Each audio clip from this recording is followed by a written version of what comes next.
welcome back to my channel. My name is Andrea and today I'm gonna take you to Pakistan. I have prepared 3 recipes for you. One is non-veg, one is veg, and the third one is gonna be a dessert.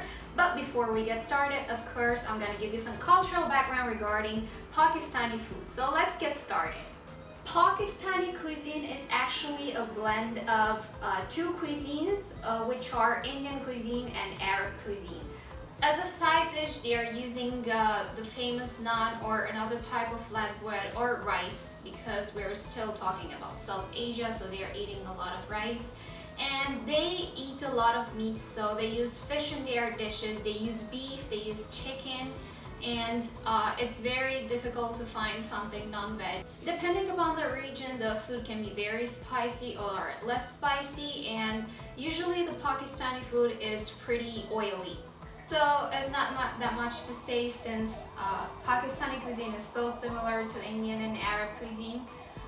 So let's get started with the cooking. So for the non-veg recipe, I have prepared something called this chicken karahi.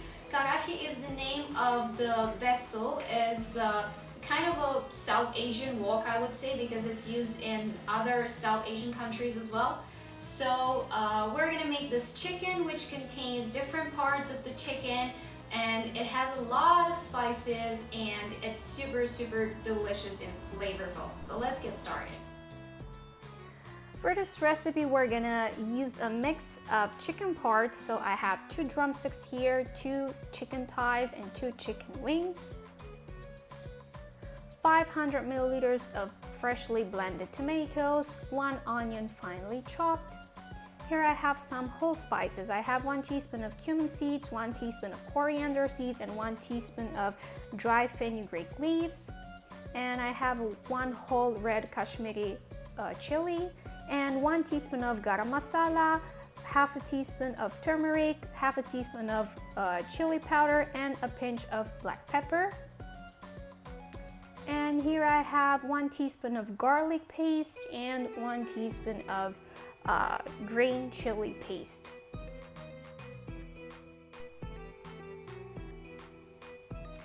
I'm gonna start by dry roasting the whole spices in a pan for a couple of seconds until they release their oils.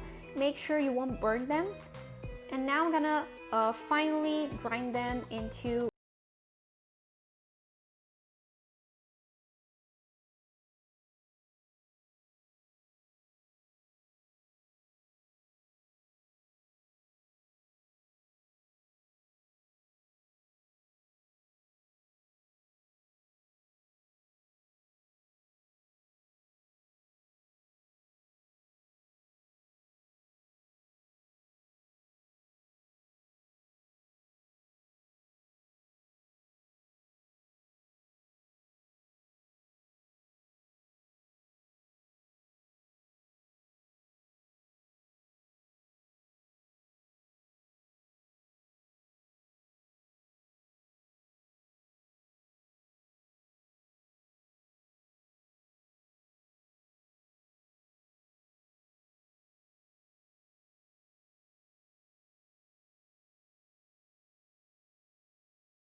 super delicious, and the meat is super tender. So for the veg recipe, I have prepared something which is called as Haleem.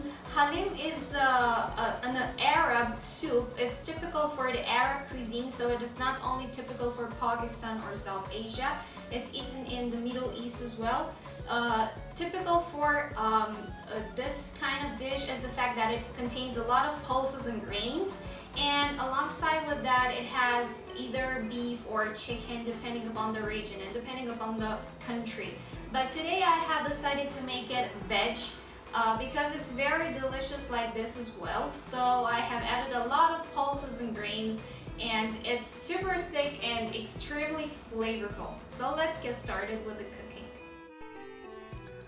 For this recipe, we're gonna need 1/4 of a cup of green mung beans, 1/4 of a cup of white lentils known as urad dal, 1/4 of a cup of red lentils, 1/4 of a cup of basmati rice, 1/2 cup of wheat, 1 onion finely chopped, and here I have some spices. I have 3 containers because we're gonna add them in different stages of cooking. So here I have some cinnamon stick, cardamom, some cloves, and a little bit of star anise.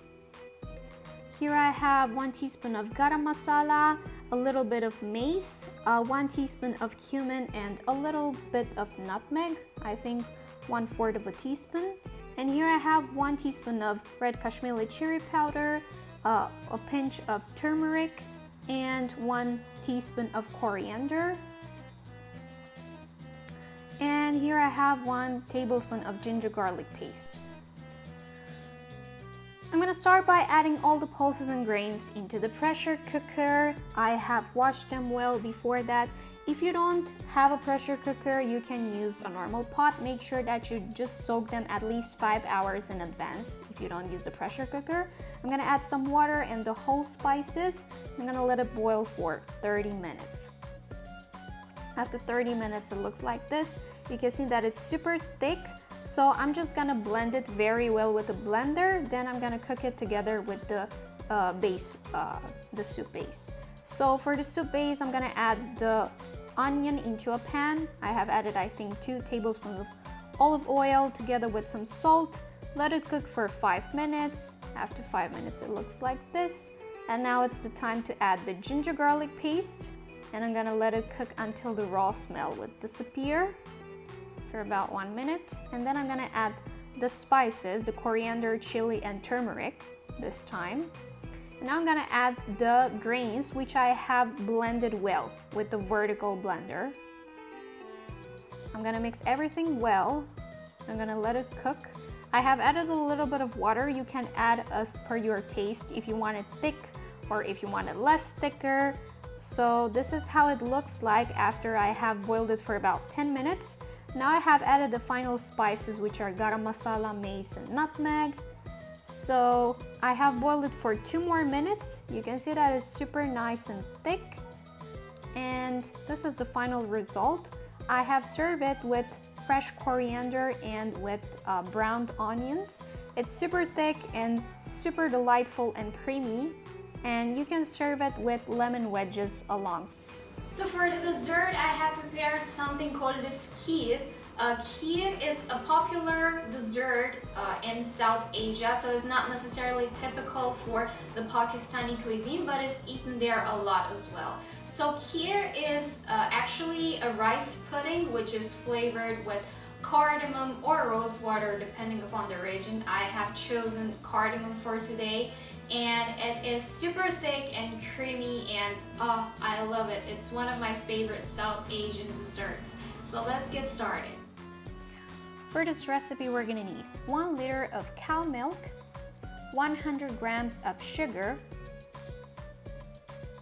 1/4 of a cup of basmati rice, which has been soaked in water for 30 minutes and then drained and washed. You can use any type of rice if you want, but this is what they use in South Asia. Here I have 1/2 cup of cream, 1 tablespoon of chopped pistachio for garnishing, and 4 cardamom pods.